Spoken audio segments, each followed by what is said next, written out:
muchísimas gracias por continuar con nosotros en esta mañana de miércoles aquí en Despierta RD, donde recibimos de manera cordial a nuestro invitado central, Homero Figueroa, quien es el portavoz del gobierno, el director de Estrategia y Comunicaciones, DIECOM. Así es. DIECOM. Buenos días, Homero, ¿cómo estás? Buenos días, Loreni. Gracias por invitarme a tu programa. Me hace recordar viejos tiempos y siempre para mí es una alegría poder contactar con el público a través de estas plataformas. Qué bueno. Nosotros Bueno, damos la bienvenida saludos, don Homero. Saludos, Gilbert. y Bienvenido. arrancamos inmediatamente con varios de los temas que teníamos en agenda aquí el día de hoy en los comentarios. Homero, ¿qué está pasando o qué tiene de conocimiento el gobierno sobre la situación que está aconteciendo con el plan de asistencia social de Supérate? Las tarjetas, lo que se está ventilando, que hay varias teorías, que si fue un fraude a los bancos, que si fue un hacker, que si a los colmados les están pidiendo darles una cantidad y entregar otra. Cuéntanos de esto. Antes de pasar a los detalles, me gustaría reivindicar la gran tarea que se está llevando a cabo a través del Gabinete Social y específicamente la gestión en el manejo de los programas sociales llevados a cabo por la funcionaria responsable Gloria Reyes. No podemos olvidar que cuando llegamos en el 2020 al poder encontramos 800.000 personas que se beneficiaban con los diferentes programas sociales. En un año y medio hemos llevado esas 800.000 personas a 1.650.000 personas. ¿Qué significa eso? Se ha extendido el programa. Primero, en una primera etapa, 500.000 personas, nuevos beneficiarios. Y en una segunda etapa, dictaminado por el presidente de la República en su discurso del 27 de febrero, 300.000 personas más. Eso significa un crecimiento de más del 100% en tan solo un año y medio. Si eso no es eficiencia administrativa, si eso no es capacidad gerencial, no sé cómo debería llamársele. Porque lo que los demás gobiernos pudieron conseguir en un tramo de 16 años, nosotros lo hemos conseguido en un tramo de un año y medio. Entonces, partiendo de ese hecho, también hay que recordar que los programas sociales daban la mitad de lo que nosotros damos. Y no me pueden venir con el argumento del periodo especial de la pandemia, donde los programas sociales se aumentaron para robustecer el presupuesto familiar en un momento en que la economía estaba cerrada, de que los trabajadores estaban suspendidos. Eso fue un programa temporal, que todo el mundo sabe, que elevó las asignaciones del Estado a los beneficiarios. Lo normal era la mitad de lo que se da ahora, unos 825 pesos. Nosotros hemos doblado esa ayuda. Si eso no es eficiencia gerencial, no sé cómo llamarle. Entonces, partiendo de que se ha hecho una gran gestión, tengo que decirte, porque soy parte de la comisión que está manejando la situación actual, hemos organizado diferentes comisiones, una que es responsable de manejar la estrategia de comunicación de esta situación, es una comisión conjunta entre funcionarios del sector público y ejecutivos de la institución financiera involucrada, que se ha hecho público. Se trata del banco BHD, es una. Entonces, tengo que decirte que la información que tenemos hasta ahora, lo primero, es que se trata de una mafia que está articulada desde hace mucho tiempo.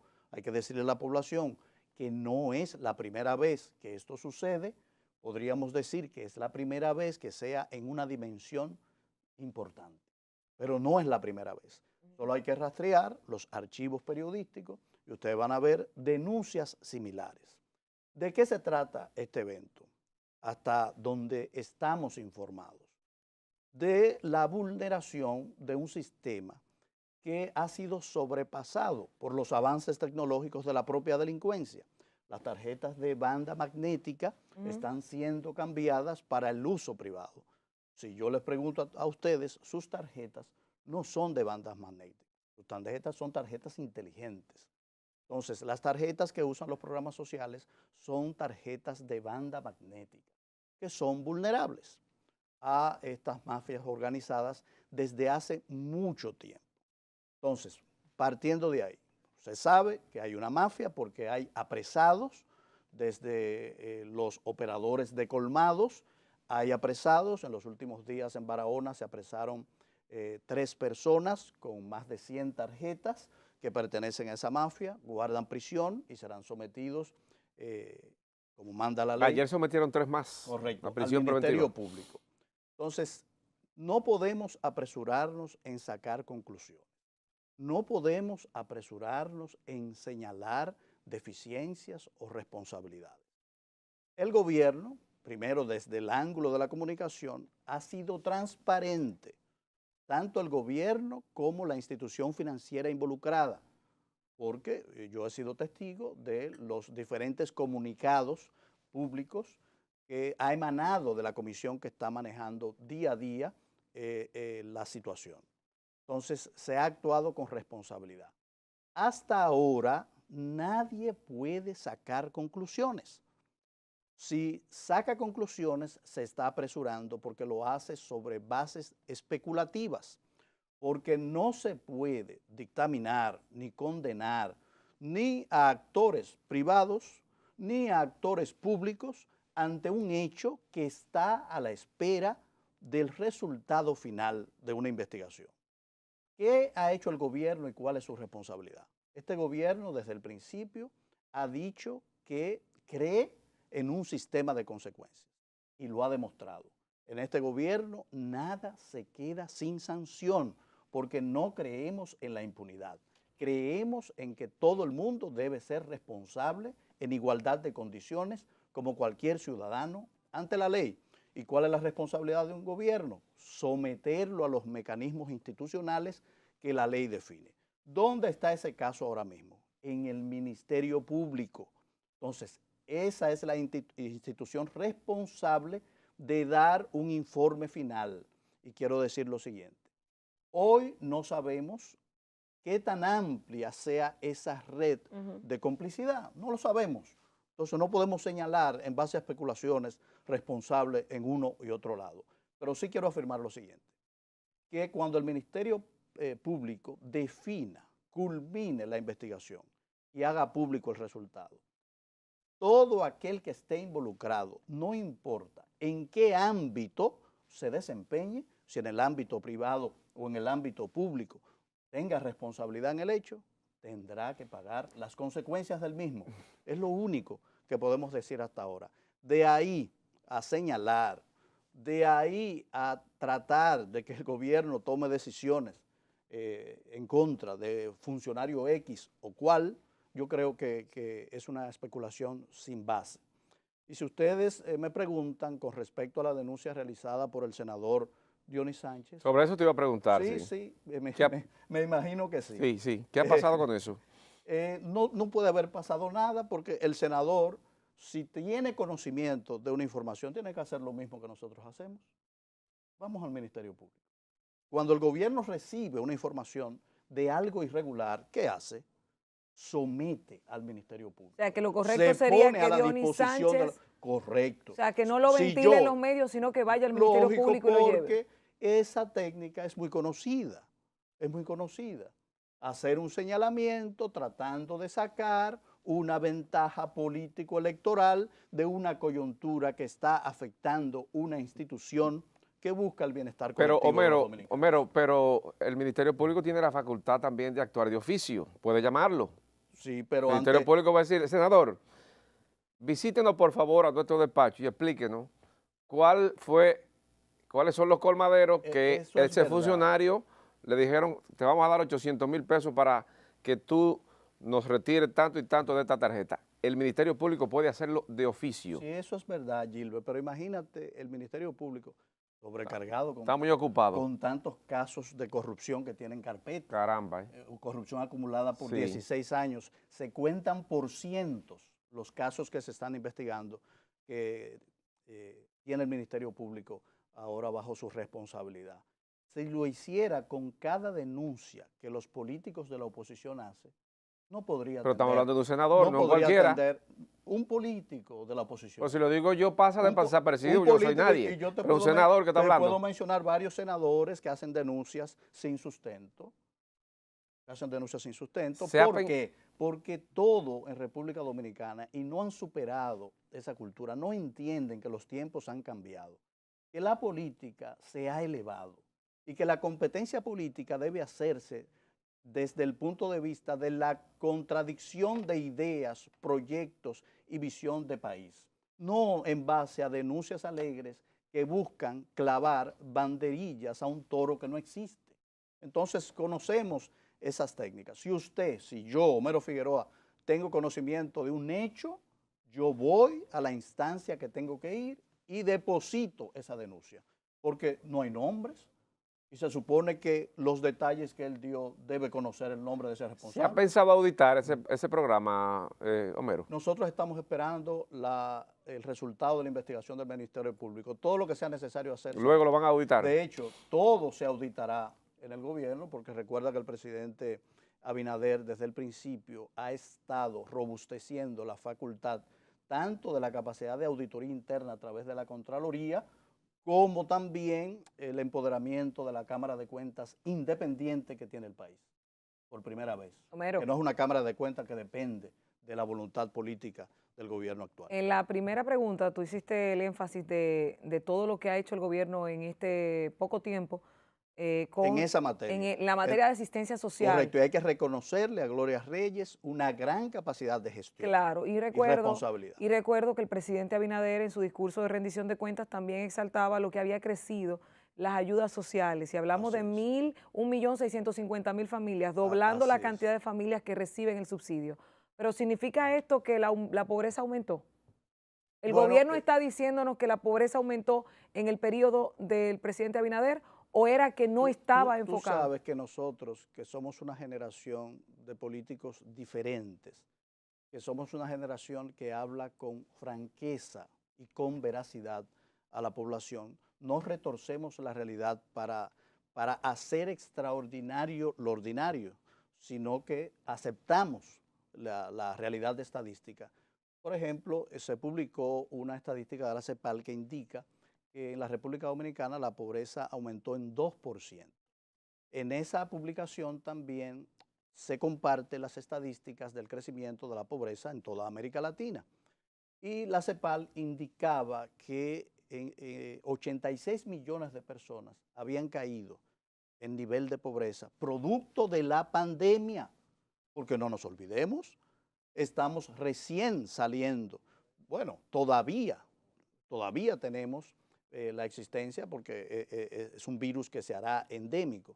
Debemos reconocer que fue una batalla campal contra este enemigo invisible que cerró nuestra economía y que solamente la gestión eficiente, el trabajo incansable de un gobierno completo encabezado por su presidente de la República, que trabaja 16 horas al día, pudimos restablecer la economía dominicana y que volviera a crecer de manera extraordinaria.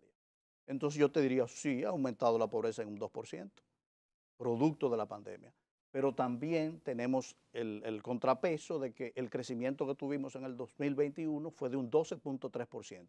La República Dominicana está en capacidad de recuperar todos los niveles perdidos producto de 2 años de batalla campal contra un virus que amenazó la existencia económica, social y política de la República Dominicana.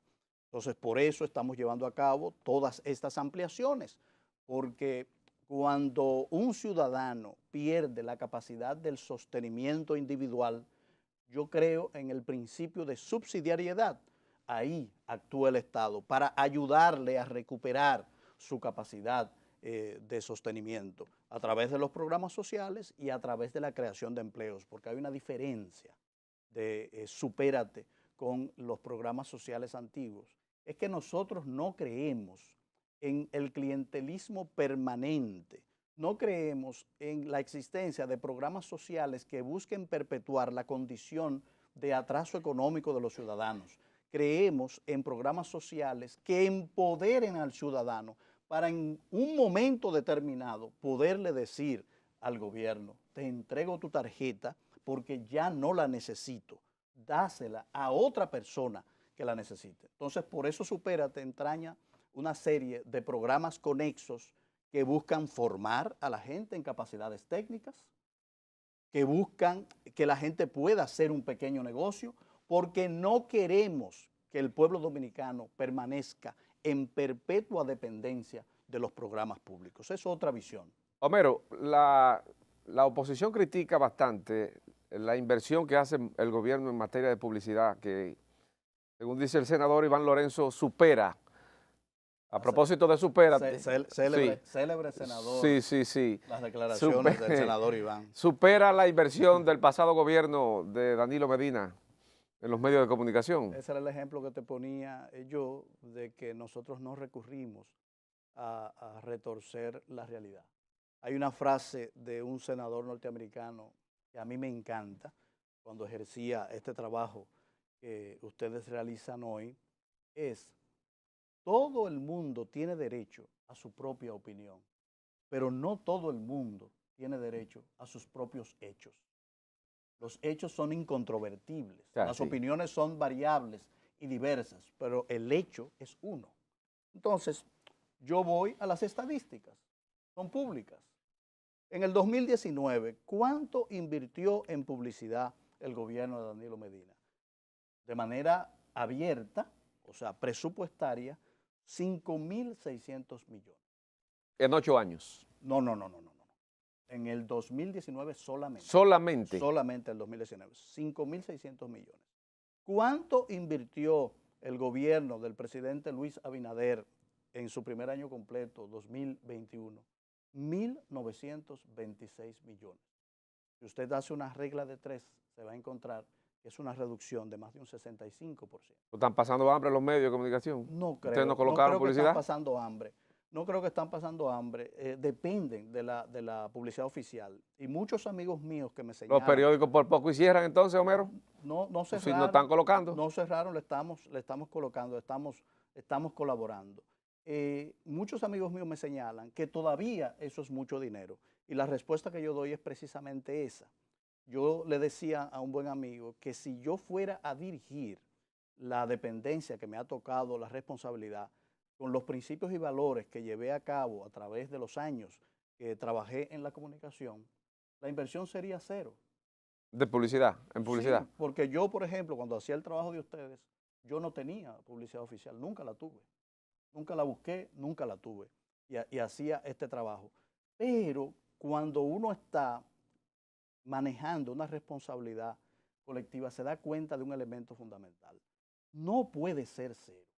No puede ser cero precisamente porque los medios, el ecosistema de comunicación de la República Dominicana depende en un buen grado de la inversión oficial. Entonces, no puede existir una democracia vibrante, fuerte institucionalmente, sin medios de comunicación que hagan su trabajo profesional. Hay una diferencia en este gobierno, y es que yo digo, los 1.926 millones que nosotros invertimos, hay una diferencia cualitativa. No lo invertimos como una herramienta de control de la libertad de expresión. No lo invertimos como una herramienta de esclavitud de mentes en los medios de comunicación, como durante 16 años. ¿Esclavitud de mente? Sí. Me gusta ese concepto. Sí, porque el PLD creía en la publicidad como un instrumento para limitar la libertad de expresión. Al PLD siempre le disgustó los comunicadores y periodistas que decían la verdad, les disgustaba. ¿Y a este gobierno no? No. A nosotros nos encanta. Es abierto y democrático. Totalmente, y lo ha demostrado. Cuando un periodista, un comunicador ha recibido una llamada del Palacio Nacional para trazarle pautas. Por ejemplo, de Homero Figueroa. De Homero no ha recibido. No lo puede y yo soy el responsable. No la puede recibir de nadie. Porque nosotros, si el presidente de la República es el primero, y yo lo atestigo por mi relación personal con él, mientras yo hacía este trabajo, siempre fue respetuoso de la manera en que yo hacía este trabajo. De hecho, pagó el precio de ser mi amigo. porque por ser mi amigo, yo era el que menos lo entrevistaba, porque yo no hacía entrevistas complacientes.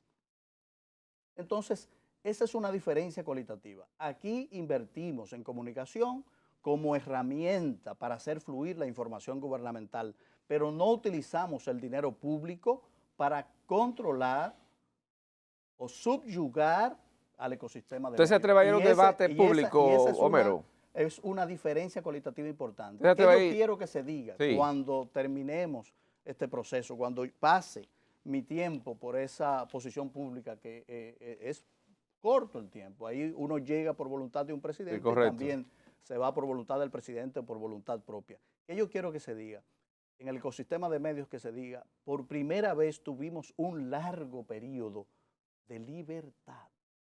Y lo digo aquí hoy. Todos los periodistas, todos los comunicadores, con o sin publicidad oficial, tienen libertad para ejercer su trabajo. ¿Cuál es el trabajo de un comunicador o un periodista? El sentido crítico, pero el sentido crítico basado en el respeto a la verdad, no a la especulación. Homero, ¿usted se atrevería a ir a un debate con Marchena y debatir ese tema del gasto de publicidad? Porque es una contraposición entre lo que usted dice y lo que dice el gobierno pasado. No, Ustedes han gastado casi yo similar. le invitaría a usted, yo se lo podría facilitar o solicitarlo a través de los mecanismos institucionales que existen, todo el récord de inversión. Sentarse con él. No, usted puede hacerlo, es pública Son esa públicos, información. son informaciones Es públicas. información pública. Si yo le digo que gastamos 1.926 millones, usted rastrea las estadísticas, se va a encontrar. Y si yo le digo que ellos gastaron más de 5.000 millones, usted rastrea y se va a Homero. encontrar abierto, porque la diferencia es que en este gobierno no hay un presupuesto colateral. No hay dos DIECON, hay uno solo, el que yo manejo. Y en las administraciones pasadas usted sabe que había más de uno. Y se manejaban fondos de diversas maneras. Que ya eso no ocurre. Habían fondos Homero, ocultos que se manejaban. El secretario general de la ONU, Antonio Guterres, había advertido hace unas semanas de que la próxima pandemia sería el huracán Hambruna. Nosotros estamos recibiendo los remanentes de la situación del impacto y el alza de los commodities, de los precios de primera necesidad, artículos de primera necesidad o materia prima, el tema de los combustibles, entre otros. Y creo que es uno de los puntos más sensibles que tiene la población dominicana, porque todos necesitamos comer y de alguna forma hay muchos productos industrializados que van de la mano con este impacto. ¿Cómo está trabajando esto el gobierno, sobre todo de cara a un proceso de reelección que se está trabajando, que se está avecinando, que ya se está comentando? Bueno, el presidente de la República y los principales funcionarios, cuando nos referimos al tema último de la reelección, decimos que estamos trabajando para gobernar bien en este periodo.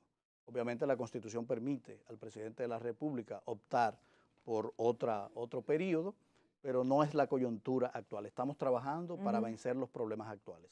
Y con respecto a esa proyección posible, esa hambruna global y colectiva, porque estamos ante un fenómeno global, no local, nosotros estamos poniendo el esfuerzo que pusimos para enfrentar la otra situación que nos llegó de fuera, la pandemia. Y el pueblo dominicano creo que está confiado, está tranquilo en que esa habilidad gerencial, esa capacidad de expertise exhibido por este gobierno para luchar contra la pandemia, también lo podrá ver en esta lucha contra la inflación global, producto de esa consecuencia disruptiva que tuvo la pandemia y ahora el conflicto geopolítico que afecta a Rusia, a Ucrania, a Europa y a todo el mundo de manera indirecta. Yo creo que las medidas que estamos tomando le van a evitar a la República Dominicana una situación difícil, como le evitaron una situación difícil en el periodo de la pandemia, o no esperábamos que en pandemia escasearan los alimentos, porque estaban cerradas las actividades, estaba a medio gas el sistema logístico de distribución internacional y local. ¿Y alguien puede decir que faltó un producto en la República Dominicana? No, porque ese es otro ejemplo de capacidad gerencial. En el Ministerio de Agricultura se ha hecho un trabajo extraordinario para que toda la producción dominicana aumente, exceptuando dos productos. Vuelvo y repito. ¿Cuáles? El ajo y el cerdo. Y los dos por razones entendibles. Sí, Pero sí. luego tenemos una superproducción, por ejemplo, en el sector avícola. Este país consumía 14 millones de unidades de pollo al mes y está consumiendo 16. Y nosotros la estamos produciendo. Tenemos una gran reserva. ¿Por qué está tan cara la libra de pollo entonces? Bueno, es que el pollo se ¿Y le estamos ensambla. produciendo aquí? El pollo se ensambla, es un producto ensamblado. El Sí, 70% del componente de cada pollo, del pollo que usted se come, es importado. Maíz. Sorgo. ¿Por qué no materia se prima. siembra maíz aquí? Exactamente. ¿Por qué no se siembra maíz si hay una tierra fértil para eso? Históricamente, no, si tú supieras que no le ha ido bien al sector No le ha agrícola ido con bien. la siembra de maíz que históricamente hemos tenido en la República Dominicana, pero son elementos que se pueden evaluar. Entonces, todo tiene una explicación. El pollo es un 70% de materia prima importada, sorgo, maíz, y usted sabe que se ha disparado este commodity a nivel internacional en un porcentaje extraordinario. Y lo que hemos hecho nosotros es generar políticas públicas para equilibrar ese impacto internacional y que no llegue al presupuesto familiar del consumidor. Lo conozco de primera mano porque las varias crisis del precio del pollo tuve que trabajar con el sector agropecuario para enfrentarla y comunicarle al país lo que estábamos A propósito ahí, don Homero, ayer se estaba discutiendo el tema de eliminar los aranceles a algunos productos básicos que son importados para que lleguen más barato a la población dominicana.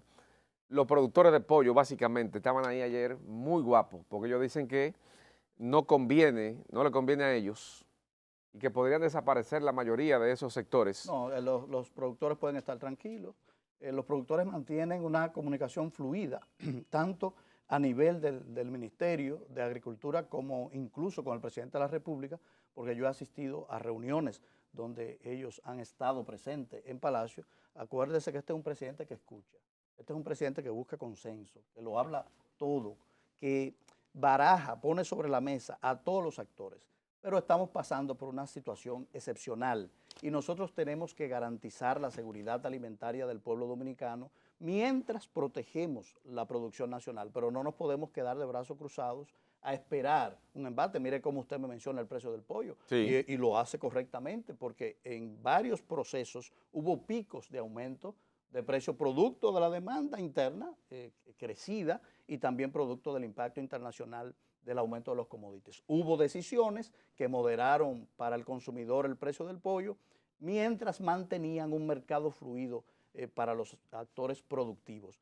Será igual ahora. Necesitamos tomar medidas extraordinarias y debemos pedir la colaboración de todos los ciudadanos porque todos tenemos que aportar una cuota de sacrificio para sacar a la República Dominicana bien de esta situación especial que vive Homero, el mundo. si en este momento, porque aquí ha venido diferentes sectores y dicen, en este momento el gobierno está descendiendo, ustedes tienen mediciones constantes, los partidos políticos en general y más ahora con esta contienda que se avecina. La popularidad del presidente. ¿Cómo está la popularidad del presidente Luis Abinader? ¿Cómo está la población con todos estos temas? Y sobre todo, si la reelección fuera un hecho y si el presidente fuera a reelegirse, ¿cómo quedaría? Sobre todo porque nos dicen, no, que se ve en primera vuelta con 65. Sí. Él ganó en un contexto 51 y donde tanto. 16 años la gente dijo, los queremos fuera al PLD y no sacó 60.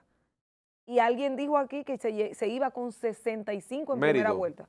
Mérido, el de Mérido titulación. Torres, sí. Correcto. Cuéntanos. Le preguntan a la persona correcta, porque dentro de mis responsabilidades está realizar. Por eso le preguntamos. Correcto, las mediciones. Ahora, esta persona correcta que hace las mediciones también tiene un principio. Es que a mí no me gusta utilizar esta data, que es una herramienta de trabajo, como una especie de bandera competitiva electoral y estarla exhibiendo. Lo que sí le puedo decir es que desde el primer día hasta ahora hemos mantenido unos niveles excepcionales de apoyo a la gestión y de satisfacción con la gestión del presidente Abinader y con la gestión del gobierno.